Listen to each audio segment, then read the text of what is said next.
Once upon a time, there was a man who loved to eat more than anything in the world. He was known in his village for his insatiable appetite. He'd start his day with a dozen eggs, a whole loaf of bread, and a gallon of milk. For lunch, he'd devour an entire roasted pig. And for dinner, well, dinner was a feast that could feed a family for a week. He wasn't a bad man, just hungry. Always hungry. But one day something shifted. The food he loved, the mountains of it he consumed, no longer satisfied him. It was like trying to fill an ocean with a thimble. A gnawing, desperate hunger began to twist inside him.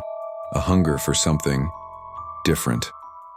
He started looking at his neighbors, not with friendliness, but with a strange, predatory glint in his eyes. The baker with his plump, doughy arms, the butcher with his meaty shoulders. The hunger was changing him, turning him into something monstrous. It started subtly. A traveler who was passing through town simply vanished. Then a lone farmer didn't return from his fields.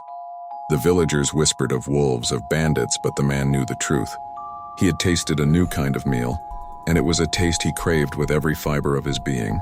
The hunger was now a raging beast, and he was just its vessel.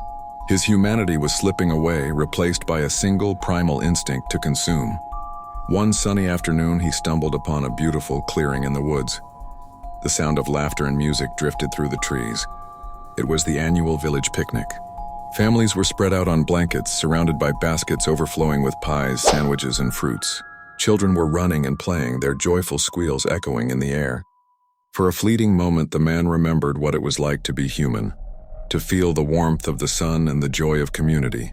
He saw the feast laid out, a paradise of food, but the sight of the people, so full of life, so delicious looking, overwhelmed him. The beast inside roared. This wasn't just a picnic. It was a buffet. He walked into the clearing, a shadow falling over the joyful scene. The laughter died down as people looked up, their smiles freezing on their faces. They saw the hunger in his eyes, a bottomless void that promised nothing but oblivion. And then, he began to eat. Not the pies, not the sandwiches. The hunger was finally being sated, but the man was gone. All that remained was a monster. A creature known from that day forward in hushed and terrified whispers as the Child Eater.